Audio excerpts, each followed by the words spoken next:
YouTube চ্যানেলে brightness coaching সেন্টারের পক্ষ থেকে সমস্ত স্টুডেন্টদের স্বাগত জানাচ্ছি। আশা করছি তোমরা সকলে ভালো আছো। আজকে ভিডিওতে টপিক নিয়ে আলোচনা করব, যারা ক্যালকাটা ইউনিভার্সিটিতে গ্র্যাজুয়েশন কোর্স করছো, অর্থাৎ বিএ, বিএসসি, বিকম, অনার্স এবং পাস কোর্সে তোমরা যেন প্রতি প্রত্যেকের কম্পালসারি ইংলিশ অর্থাৎ এইচএসসি ইংলিশ আছে, ফার্স্ট সেমিস্টারেও আছে, সেকেন্ড সেমিস্টারেও তোমাদের আছে। সেকেন্ড সেমিস্টারে তোমাদের একটা কবিতা আছে, কবিতার নাম হচ্ছে অ্যানথেম ফর ডুমড ইউথ। এটা উইলফ্রেড আওয়ানের লেখা anthem for doomed youth, Wilfred আওয়ানের লেখা এই কবিতার আজকের কবি পরিচিতি এই ভিডিওতে আমি আলোচনা করছি এবং ব্যাকগ্রাউন্ড সম্বন্ধে আলোচনা করছি। এবং পরবর্তীতে আমি ভিডিওতে অবশ্যই লাইন বাই লাইন আলোচনা করব এবং এমসিকিউ টাইপের কোশ্চেনগুলো অবশ্যই আলোচনা করব। তো যারা আমার ভিডিওতে অবশ্যই নতুন আছো অবশ্যই সাবস্ক্রাইব করে রাখবে। আমি পরবর্তীতে অন্য নতুন কোনো ভিডিও নিয়ে হাজির হব। তো ভিডিও অবশ্যই শুরুতে শেষ পর্যন্ত দেখবে, আশা করছি অবশ্যই ভালো লাগবে। আমি এই ভিডিওতে কবি পরিচিতি এবং এই কবিতার ব্যাকগ্রাউন্ড অর্থাৎ আমি এই ভিডিওতে আলোচনা করছি। প্রথমে আমি ভিডিওতে কবি পরিচিতি সম্বন্ধে আলোচনা করছি। কি বলছে?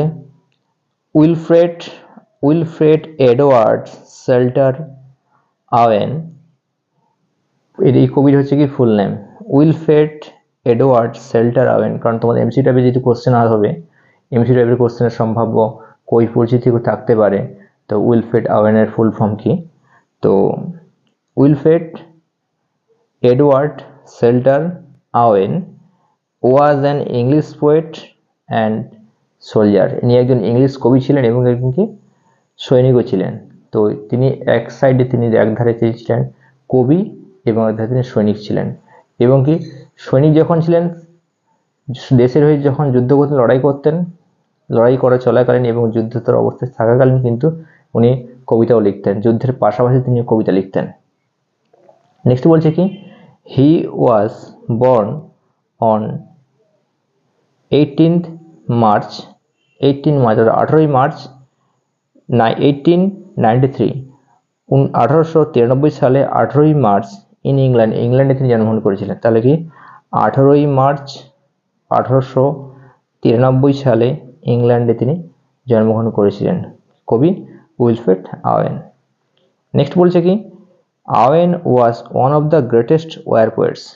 আওয়েন ছিল অন্যতম একজন মহান যুদ্ধের কবি ছিলেন। যুদ্ধের কবি বলতে কি, তিনি যতগুলো কবিতা লিখেছিলেন তিনি সবকিছুই যুদ্ধকে কেন্দ্র করে কবিতা লিখেছিলেন। অর্থাৎ তিনি একজন অ্যান্টি ওয়ার পোয়েম ছিল, অর্থাৎ কি যুদ্ধ বিরোধী কবি ছিলেন। অর্থাৎ সমস্ত কবিতার মধ্যে কি একটা বিরোধিতা, অর্থাৎ এটা কি বিদ্রোহ মনোভাব ফুটে উঠেছে কবির মধ্যে। নেক্সট বলছে কি, he wrote many poems about on war. তিনি কি যুদ্ধ নিয়ে অনেক কবিতা লিখেছিলেন বলা যেতে পারে। এবং anthem for doomed youth his poem is one of them. তাহলে কি অ্যানথেম ফর ডুমড ইউথ, এই কবিতার এটা কিন্তু যুদ্ধ নিয়ে কবিতা। এটা হচ্ছে অন্যতম একটা কবিতা বলা যেতে পারে উইলফ্রেড আওয়েনের। নেক্সট বলছে কি, যে he joined in the first world war. তিনি কি প্রথম বিশ্বযুদ্ধে যোগদান করেছিল। ফার্স্ট ওয়ার্ল্ড ওয়ার কত সালে স্টার্ট হয়েছিল? 1914 এবং শেষ হয়েছিল কত সালে? 1918। অর্থাৎ 5 ইয়ার্স, অর্থাৎ 5 বছর ধরে কিন্তু যুদ্ধটা চলছিল। 5 বছর ধরে কিন্তু প্রথম বিশ্বযুদ্ধ চলছিল এবং সেই প্রথম বিশ্বযুদ্ধ চলাকালীন অর্থাৎ প্রথম বিশ্বযুদ্ধের সময়কালে তিনি কিন্তু যুদ্ধে যোগদান করেছিলেন। ইংল্যান্ডের হয়ে যুদ্ধে যোগদান করেছিলেন এবং ইংল্যান্ডের হয়ে তিনি প্রথম বিশ্বযুদ্ধে অর্থাৎ বিরোধীদের অর্থাৎ শত্রুপক্ষের বিরুদ্ধে লড়াই করেছিলেন। নেক্সট কি বলেছে, আওয়েন ওয়াজ কিল্ড। আওয়েন কিন্তু মারা গেছিলেন during the first world war. প্রথম বিশ্বযুদ্ধ চলাকালীন কিন্তু আওয়েন মারা গেছিল, অর্থাৎ শত্রুপক্ষের হাতে কিন্তু মৃত্যুবরণ করেছিলেন উইলফ্রেড আওয়েন। কত সালে মারা গেছিল? অন 4 নভেম্বর 1918, অর্থাৎ 1918 সালে অ্যাট দ্য এজ অফ 25, অর্থাৎ মাত্র 25 বছর বয়সে উনি মারা গেছিলেন। 1 week before the end of the first world war, অর্থাৎ কি প্রথম বিশ্বযুদ্ধ শেষ হওয়ার ঠিক 1 সপ্তাহ আগে উইলফ্রেড ওয়েন মারা গেছিলেন। প্রথম বিশ্বযুদ্ধ শেষ হওয়ার ঠিক 1 সপ্তাহ আগে উইলফ্রেড ওয়েন মারা গেছিল, অর্থাৎ ব্যাড লাক ছিল বলা যেতে পারে উইলফ্রেড ওয়েনের। স্যার মাত্র 25 বছর বয়সে উনি মারা গেছিল। নেক্সট কি বলছে, the news of his death reached, তার মৃত্যুর খবরটা কিন্তু পৌঁছেছিল হিজ পেরেন্টস, তার পিতামাতার কাছে, অন 11 নভেম্বর, অর্থাৎ 11 নভেম্বর, অর্থাৎ 4 তারিখে মারা গিয়েছে আর 11 তারিখে বাড়িতে খবর গিয়েছে যে উইলফ্রেড ওয়েন মারা গেছে। কত সালে? একই সালে 1918 সালে, as bell rangs marking the end of the first world war, যখন কি প্রথম বিশ্বযুদ্ধের যুদ্ধ সমাপ্ত বা শেষ হবে ঘোষণা করা হলো, মানে কার মধ্যে দিয়ে? ঘন্টার মধ্য দিয়ে, ঘন্টার ধ্বনিতের মধ্য দিয়ে যখন প্রথম বিশ্বযুদ্ধের শেষ ঘোষণা করা হলো, ঠিক তখনই বা তারপরেই বাবা মায়ের কাছে, অর্থাৎ উইলফ্রেড ওয়েন বাবা মায়ের কাছে কানে এলো বা কাছে খবর পৌঁছলো যে উইলফ্রেড ওয়েন মারা গেছে। নেক্সট কি বলেছে, he had one of best friends, তার অন্যতম একজন ভালো, সব থেকে ভালো বন্ধু ছিলেন, অন্যতম একজন ভালো বন্ধু ছিলেন, নেমড সিগফ্রেড স্যাসুন। সিগফ্রেড স্যাসুন নামে একজন কবি, একজন সৈনিক ছিলেন। সিগফ্রেড স্যাসুন হচ্ছে কি, উনি একজন ছিলেন, হি ওয়াজ অ্যানাদার ওয়ার পোয়েট, তিনিও একজন যুদ্ধের কবি ছিলেন। তাহলে সিগফ্রেড স্যাসুনের অবশ্যই তোমরা ওনার কবিতা পড়ে থাকবে। উনিও যুদ্ধকে নিয়ে, যুদ্ধবিরোধী নিয়ে কবি ছিলেন। আর্থার রিমবোট, সিগফ্রেড স্যাসুন, উইলফ্রেড ওয়েন, এরা কিন্তু সব যুদ্ধবিরোধী কবি। এরা কবিতা লিখতেন, একধারে কবিতা লিখতেন, একধারে কি যুদ্ধও করতেন দেশের হয়ে। তো তোমরা ক্লাস 12 অবশ্যই পড়েছো, দ্বাদশ শ্রেণীতে অবশ্যই পড়েছো, অ্যাসলিভ ইন দ্য ভ্যালি লেখা হচ্ছে কি ছিল আর্থার রিমবোট, ওনার কবিতা পড়েছো। এবার তোমরা কবিতা পড়ছো, তোমাদের সিলেবাসে অবশ্যই আছে যে উইলফ্রেড ওয়েনের লেখা এই কবিতাটি। তো বলছে কি, তো সিগফ্রেড স্যাসুনও ছিলেন, ওনারও কবিতা ওল্ড সিলেবাসে ছিল। তো উনি ছিলেন একজন কি অন্যতম যুদ্ধের কবি ছিলেন। এবার কি বলছে, হি ফেল্ট ভেরি সরো hearing the news of his death, মানে কি বলছে, সে গভীর দুঃখের মধ্যে ছিলেন উইলফ্রেড ওয়েনের মৃত্যুর খবর শুনে। উইলফ্রেড ওয়েনের মৃত্যুর খবরটা শোনার পর তিনি খুব গভীর দুঃখাহত বা গভীর শোকাহত ছিলেন। আচ্ছা, বলছে কি, হি এস্টাবলিশ হিজ রেস্ট পোয়েমস, তিনি প্রকাশ করেছিলেন বা পাবলিশ করেছিলেন হিজ রেস্ট পোয়েমস, তার হচ্ছে কি পরবর্তী কবিতাগুলো, আফটার ওয়েনস ডেথ, ওয়েনের মৃত্যুর পরে, অর্থাৎ উইলফ্রেড ওয়েনের মৃত্যুর পরে, উইথ রেপুটেশন, খ্যাতির সাথে বা খ্যাতির সাথে বলা যেতে পারে, সম্মানের সাথে। অর্থাৎ উইলফ্রেড ওয়েন যখনই মারা গেছিলেন, মৃত্যুর আগে কিন্তু কিছু কবিতা লিখেছিলেন, কিন্তু সেগুলো পাবলিশড হয়নি, সেগুলো এস্টাবলিশড হয়নি। এবার কি সেই কবিতাগুলো সিগফ্রিড স্যাসুন গর্বের সাথে অর্থাৎ কি সম্মানের সাথে বা রেপুটেশনের সাথে সিগফ্রিড স্যাসুন বন্ধু উইলফ্রেড ওয়েনের পরবর্তী কবিতাগুলো এস্টাবলিশ করেছিলেন। তিনি হচ্ছে কি কার ভূমিকা, পরবর্তী কবিতাগুলোর, উইলফ্রেড ওয়েনের পরবর্তী কবিতাগুলো প্রকাশ করার মুখ্য ভূমিকাতে কে ছিলেন পরবর্তী সময়কালে, যখন উইলফ্রেড ওয়েন মারা গেছিলেন, সিগফ্রিড স্যাসুন ছিলেন। তাহলে কি সিগফ্রিড স্যাসুন ছিলেন কি পরবর্তী ভূমিকা হিসেবে গ্রহণ করেছিলেন কার, উইলফ্রেড ওয়েনের কবিতাগুলো প্রকাশ করার ক্ষেত্রে। অর্থাৎ এবারে অ্যাবাউট দ্য পোয়েম, অর্থাৎ অ্যানথেম ফর ডুমড ইউথ, এই কবিতার ব্যাকগ্রাউন্ড সম্বন্ধে ব্যাকগ্রাউন্ডটা নিয়ে আমি আলোচনা করছি এই কবিতাতে। কি বলছে, এই কবিতায় কবি ওয়েন যুদ্ধক্ষেত্রের চরম বিভীষিকার একটা বর্ণনা দিয়েছে। কবি উইলফ্রেড ওয়েন তার এই কবিতার, অর্থাৎ এটা সনেট, অর্থাৎ 14 লাইনের কবিতা, এই 14 লাইনের কবিতাতে কবি উইলফ্রেড ওয়েন যুদ্ধক্ষেত্রে একটা চরম বিভীষিকার বর্ণনা দিয়েছেন। কি বলছে, তিনি প্রথম বিশ্বযুদ্ধ কত সালে শুরু হয়েছিল 1914 সালে এবং শেষ হয়েছিল 1918 সালে যোগদান করেছিলেন, এবং নিজের দেশের হয়ে ইংল্যান্ডের হয়ে তিনি যুদ্ধ করেছিলেন। কবি উইলফ্রেড ওয়েন, অর্থাৎ সৈনিক উইলফ্রেড ওয়েন। তিনি দেখিয়েছেন প্রথম বিশ্বযুদ্ধ সারা পৃথিবী জুড়ে মোট 1,70,00,000 যুবক প্রাণ হারিয়েছে। অর্থাৎ প্রথম বিশ্বযুদ্ধ যখন হয়েছিল সারা পৃথিবী জুড়ে টোটাল অর্থাৎ মোট 1,70,00,000 যুবক প্রাণ হারিয়েছেন। অর্থাৎ উইলফ্রেড আওয়েনের মতো অনেক সৈনিক প্রাণ হারিয়েছেন। কবি উইলফ্রেড আওয়েন তিনি এই কবিতাটা লিখেছিলেন যখন প্রথম বিশ্বযুদ্ধে তিনি আহত হয়ে পড়েছিলেন। প্রথম বিশ্বযুদ্ধ করতে করতে যখন তিনি আহত হয়ে পড়েছিলেন, আহত হয়ে যাওয়ার পরে ওনাকে হসপিটালে ভর্তি করা হয়েছিল। এবং সেই হসপিটালে চিকিৎসাধীন ছিলেন এবং সেই চিকিৎসা চলাকালীন কিন্তু তিনি গভীর ভাবনা চিন্তায় অর্থাৎ গভীর শোকাহত হয়ে তিনি কিন্তু এই কবিতাটা লিখেছিলেন। তিনি বারবার যুদ্ধবিরোধী ভূমিকায় ছিলেন।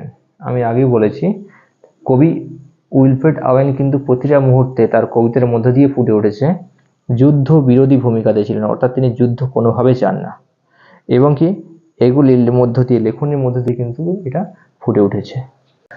1918 সালে যখন উনি যুদ্ধে মারা গেছিলেন, যুদ্ধের পরেও তিনি অনেক কবিতা যুদ্ধের আগে লিখেছিলেন এবং অনেক কবিতা কিন্তু প্রকাশিত হয়নি। এটাকে সিগফ্রিড স্যাসন কিন্তু এই কবিতাগুলো অবশ্যই প্রকাশ করেছিলেন। এবং ওই হাসপাতালেই তিনি তার একজন অন্যতম বন্ধুকে পেয়েছিলেন। ওই হাসপাতালেই কিন্তু অন্যতম বন্ধুকে পেয়েছেন। সেই বন্ধুর নাম হলো কি সিগফ্রিড স্যাসন নামে একজন কি বন্ধুকে পেয়েছিলেন। এবং কি তিনি স্যাসনের সঙ্গে যুদ্ধবিরোধী মনোভাব নিয়ে আলোচনা করতেন। যুদ্ধবিরোধী মনোভাবটা কি সিগফ্রিড স্যাসন উনি যুদ্ধ চান না এবং যুদ্ধ চান না হচ্ছে উইলফ্রেড আওয়েন। দুজনেই কবি ছিলেন এবং কি যুদ্ধবিরোধী মনোভাব নিয়ে তিনি কি দুজন আলোচনা করতেন। কবি আওয়েন অর্থাৎ উইলফ্রেড আওয়েন সেই সিগফ্রিড স্যাসনের দ্বারা খুবই প্রভাবিত হয়েছিলেন। অর্থাৎ যে বক্তব্যগুলো যে কথাবার্তাগুলো সিগফ্রিড স্যাসন বলতেন সেটাকে উইলফ্রেড আওয়েন কিন্তু খুব প্রভাবিত হয়েছিলেন। কথাবার্তাগুলো সিগফ্রিড স্যাসনের কথাবার্তাগুলো আওয়েনকে খুব প্রচুর পরিমাণে বিচলিত করে তুলেছিল এবং কি তার উপর ভিত্তি করে তিনি এই কবিতাটা লিখেছিলেন। অর্থাৎ এই কবিতা বলতে অ্যানথেম ফর ডুমড ইউথ এই কবিতাটি তিনি লিখেছেন যখন তিনি হাসপাতালে অ্যাডমিট অবস্থায় ছিলেন। এবং কবি এটা ছিলেন এবং কি কবি উইলফ্রেড আওয়েন কিন্তু এই কবিতাটা লিখেছিলেন এবং কবিতার নামকরণ করেছিলেন সিগফ্রিড স্যাসন। অর্থাৎ অ্যানথেম ফর ডুমড ইউথ এই কবিতাটি অ্যানথেম ফর ডুমড ইউথ এই কবিতাটা লিখেছিলেন উইলফ্রেড আওয়েন এবং পরবর্তীতে নামকরণ করেছিলেন কি সিগফ্রিড স্যাসন। এই কবিতাটা হচ্ছে পেত্রাখ্যান সনেট। কবি উইলফ্রেড আওয়েন যে কবিতাটা লিখেছে এটা হচ্ছে পেত্রাখ্যান সনেট। তোমাদের এমসিকিউতে অবশ্যই পড়তে পারে কোন ধরনের সনেট ছিল, এটা ছিল পেত্রাখ্যান সনেট। আচ্ছা, অ্যানথেম মানেটা কি? অ্যানথেম মানে হলো কি দেশের প্রতি ভালোবাসা হচ্ছে কি এটা বলা হচ্ছে বা ভগবানের কাছে অনুরাগের প্রকাশ বা দেশের প্রতি ভালোবাসাটা হচ্ছে কি অ্যানথেম। এবারে কি বলছে কবি তির্যক ভঙ্গিতে ভালোবাসার কথাও দেখিয়েছে বা বলেছে তার এই কবিতাতে। কবি তির্যক ভঙ্গিতে অর্থাৎ তির্যক দৃষ্টিকোণ থেকে কিন্তু ভালোবাসার কথা বলেছে। একজন নিষ্ঠাবান সৈনিক হয়ে দেশের জন্য যুদ্ধ করতে গিয়ে নিজের জীবনটাই বিসর্জন দিয়েছে। অর্থাৎ প্রত্যেক সৈনিক যারা নিষ্ঠাবান তিনি দেখেছেন কি একজন নিষ্ঠাবান সৈনিক, অর্থাৎ নিষ্ঠাবান কাকে বলা হচ্ছে যে নিজের দেশের হয়ে প্রকৃতভাবে যুদ্ধ করছে, নিজের দেশকে ভালোবেসে যুদ্ধ করছে, সেই নিষ্ঠাবান সৈনিক কিন্তু নিজের জীবনটাই কিন্তু বিসর্জন দিচ্ছে তার দেশের জন্য। সেটা দেখিয়েছে কবি উইলফ্রেড আওয়েন তার কবিতাতে। এবং বলছে কি হাজার হাজার যুবকদের যুদ্ধে পাঠিয়ে তাদেরকে অকাল মৃত্যুর পথযাত্রী করেছিল। কারা? যুদ্ধবাজরা গোটা দেশের পৃথিবীকে বা পৃথিবীর গোটা দেশকেই যুদ্ধে সামিল করেছিল। অর্থাৎ কি পৃথিবীর প্রায় সমগ্র দেশ থেকে সৈন্যবাহিনী নিয়ে এসে যুদ্ধে সামিল করেছে কারা? যুদ্ধ বাজরা, তাহলে যুদ্ধ বাজরা যুদ্ধ ডেকে নিয়ে আসছে এবং কি যুদ্ধ বাজরা যুদ্ধে কিন্তু মৃত্যুবরণ করছে না বা করে না, তার ফ্রন্টে তারা যুদ্ধ করছে না, কিন্তু সৈনিকদের দিয়ে যুদ্ধ করাচ্ছে। এটা কিন্তু দেখিয়েছে এই কবিতাতে। অর্থাৎ হাজার হাজার সৈনিকরা যুদ্ধে মৃত্যুবরণ করছে, আর সেই হাজার হাজার সৈনিকদেরকে নিয়ে আসছে কারা? যুদ্ধ বাজরা নিয়ে আসছে। কোথা থেকে? পৃথিবীর প্রায় সমগ্র দেশ থেকে নিয়ে আসছে। অনেক দেশ আছে, সেই ভিন্ন ভিন্ন দেশ থেকে সৈনিকদের কালেক্ট করে সেই যুদ্ধ বাজরা কি করছে? সেই সৈনিকদের যুদ্ধ করাচ্ছে এবং কি তারাই মৃত্যু বরণ করছে দেশের জন্য। যুদ্ধের বিভীষিকাকে সুন্দরভাবে এই কবিতা তুলে ধরা হয়েছে। অর্থাৎ কবি উইলফ্রেড ওয়েন যুদ্ধের একটা বিভীষিকা, যুদ্ধ হওয়ার পরে কি বিভৎস ব্যাপার বা যুদ্ধ চলাকালীন যে কি বিভৎস দৃষ্টিভঙ্গি চিত্র, সেটা এই কবিতাতে দেখিয়েছে কবি উইলফ্রেড ওয়েন। অর্থাৎ আমি এই ভিডিওতে আলোচনা করলাম এই কবি পরিচিতি এবং কি ব্যাকগ্রাউন্ড সম্বন্ধ নিয়ে ভিডিওতে আমি আলোচনা করলাম। তোমরা আশা করি বুঝতে পেরেছো। আমি পরবর্তীতে এই ভিডিওর এই উইলফ্রেড ওয়েনের অ্যানথেম ফর ডুম ইউথ এই কবিতার লাইন বাই লাইন আমি ব্যাখ্যা করব পরবর্তী ভিডিওতে, এবং এমসিকিউ টাইপের কোশ্চেনগুলো অবশ্যই আলোচনা করব, সম্ভব কি হতে পারে। তার জন্য অবশ্যই চ্যানেলটা সাবস্ক্রাইব করে রাখবে। ভিডিও ভালো লেগে থাকলে পরে অবশ্যই লাইক করবে, সাবস্ক্রাইব করবে, শেয়ারও করে রাখবে। আমি পরবর্তী নতুন কোনো ভিডিও নিয়ে অবশ্যই হাজির হব।